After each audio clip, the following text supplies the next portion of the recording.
అసలే ఓటమి భారంతో తలెత్తుకోలేని పరిస్థితిలో ఉన్న వైసీపీని మూలిగేనకపై తాటిపండు పడ్డట్టుగా ఒక్కొక్కటిగా నేతల బాగోతాలు బయటికి రావటం మరింత కుంగదీస్తోంది. మొన్నటికి మొన్న విజయసాయిరెడ్డిపై ఆరోపణలు వచ్చాయి. నిన్నటికి నిన్న దువ్వాడ శ్రీనివాస్ ఫ్యామిలీ కథా చిత్రం టోటల్ ఏపీ మొత్తానికి తెలిసిపోయింది. ఇలా వైసీపీ నేతల వ్యవహారాలన్నీ వెలుగు చూడడం ఆ పార్టీ ఇమేజ్ డ్యామేజ్ చేస్తున్నాయి.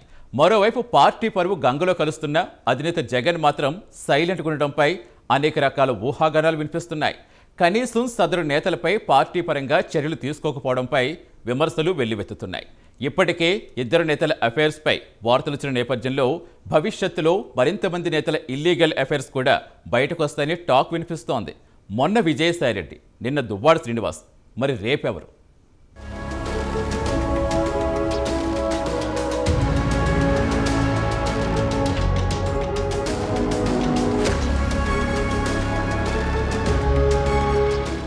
ఏపీలో వైసీపీ నేతల వ్యక్తిగత వ్యవహారాలు హాట్ టాపిక్గా మారుతున్నాయి. కొద్ది రోజుల కిందట ఆ పార్టీ ఎంపీ విజయసాయిరెడ్డి వ్యవహారం దుమారం రేపింది. తాజాగా ఎమ్మెల్సీ దువ్వాడ శ్రీనివాస్ ఇంటి గుట్టు రచ్చకెక్కింది.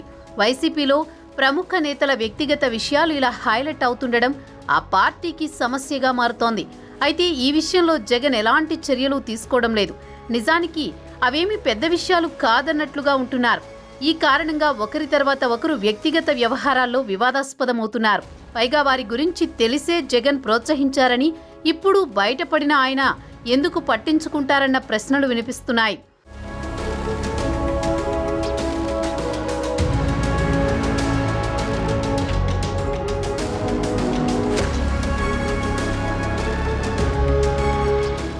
వైఎస్ జగన్ అత్యంత ఎక్కువగా అభిమానించిన నేతల్లో దువ్వాడ శ్రీనివాస్ ఒకరు. ఆయనకు ఎమ్మెల్సీ పదవి ఇవ్వడమే కాదు, వైసీపీ అధికారంలో ఉన్నప్పుడు శ్రీకాకుళం జిల్లాలో ఆయన మాటే ఎక్కువగా చెల్లుబాటు అయ్యేది. టీడీపీ సీనియర్ నేత అచ్చెన్నాయుడును టార్గెట్ చేయడంలో దువ్వాడ శ్రీనివాస్ది ప్రత్యేక శైలి. అది జగన్ని మెప్పించిందని చెబుతారు. స్థానిక ఎన్నికల్లో అచ్చెన్నాయుడు స్వగ్రామంలో చేసిన రాజకీయం కూడా దువ్వాడ శ్రీనివాస్పై జగన్లో నమ్మకం పెంచిందని చెబుతారు.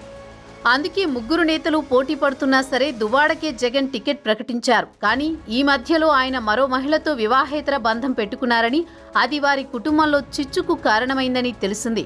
ఈ విషయం జగన్ వద్దకు వెళ్ళింది. చివరకు ఆయనకు కాదని ఆయన భార్య దువ్వాడ వాణికే టికెట్ ఇవ్వాలని అనుకున్నారు. ఇన్ఛార్జిగా ప్రకటించారు కూడా.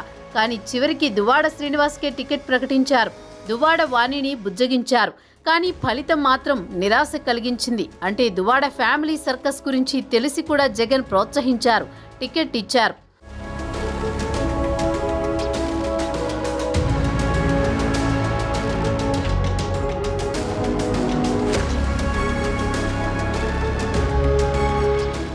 దువ్వాడ శ్రీనివాస్ వ్యవహారం మరింత ముదిరిన స్టోరీలా మారింది. దువ్వాడ శ్రీనివాస్కు పెళ్లైనా పెళ్లీడుకు వచ్చిన ఇద్దరు పిల్లలు ఉన్నారు. ఆయన వయసు కూడా 60 ఏళ్లకు దగ్గర పడింది. ఇలాంటి సమయంలో ఆయన మరో మహిళతో సహజీవనం చేస్తున్నారు. అలా చేస్తూ సొంత కుటుంబానికి అన్యాయం చేస్తుండడంతో విషయం రోడ్డున పడింది. ఆయన వ్యవహారం మొదటి నుంచి తేడాగా ఉండడంతో మీడియా, సోషల్ మీడియాలో అందరూ హైలైట్ చేశారు. ఆయన కుటుంబం కూడా మీడియా ముందుకొచ్చి ఆయన నిర్వాకాల గురించి బయట పెట్టింది. దువ్వాడతో పాటు ఆయన సహజీవనం చేస్తున్న మహిళతో కలిసి దిగిన ఫోటోలు వైరల్ అయ్యాయి. ఫలితంగా ఇప్పుడవి వైసీపీకి ఇబ్బందికరంగా మారాయి.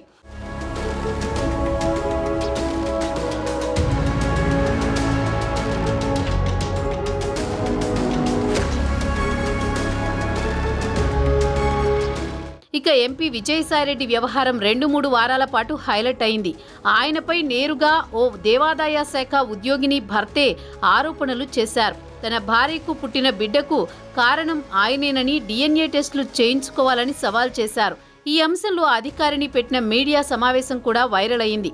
ఈ వ్యవహారంలో అనేక అనుమానాలు వచ్చాయి. అన్నింటికీ DNA టెస్టుతో ఫైనల్ క్లారిటీ వస్తుందని అనుకున్నారు. కానీ విజయసాయిరెడ్డి అందుకు అంగీకరించలేదు.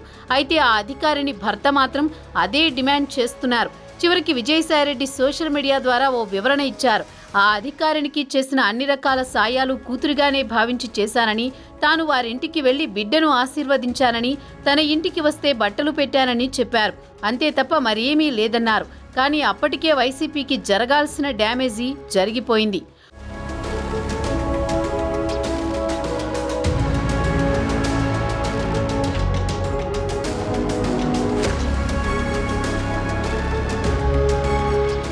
వైసీపీ అధినేత జగన్ నేతల వ్యక్తిగత ప్రవర్తనను అస్సలు పరిగణలోకి తీసుకోకపోవడం వల్లే పార్టీకి ఇలాంటి పరిస్థితులు వస్తున్నాయని అంటున్నారు. అంబటి రాంబాబు ఆడియో టేపులు బయటపడి పెద్ద దుమారం రేగిన తర్వాత కూడా ఆయనకు మంత్రి పదవి ఇచ్చారు. దువ్వాడ శ్రీనివాస్ గురించి మొత్తం తెలిసిన తర్వాత కూడా ప్రోత్సహించారు. ఇంకా బయటపడని అనేక మంది లీడర్ల వ్యవహారాల గురించి జగన్కు పూర్తిగా తెలుసని, అయితే ఆ లీడర్ల వ్యక్తిగత ప్రవర్తన కారణంగా పార్టీకి దూరం చేసుకోలేమని ఆయన పట్టించుకోవడం లేదని అంటున్నారు. కానీ వారే పార్టీకి పెద్ద సమస్యగా మారుతున్నారని క్యాడర్ అసంతృప్తికి గురవుతోంది. అయితే వైసీపీలో ఇలాంటి ఘనకార్యాలు చేసిన వాళ్లు చాలా మంది ఉన్నారని, వారి వ్యవహారాలు వరుసగా బయటకు వస్తాయన్న ప్రచారం జరుగుతోంది. అధికారంలో ఉన్నప్పుడే అంబటి రాంబాబు ఆడియో టేపులు బయటకు వచ్చాయి. ఇప్పుడు వీడియో టేపులు కూడా వస్తాయని టీడీపీ నేతలు లీకులు ఇస్తున్నారు. వచ్చే వారంలో అంబటి రాంబాబు వైరల్ అయ్యే అవకాశం ఉందని అనుకోవచ్చు.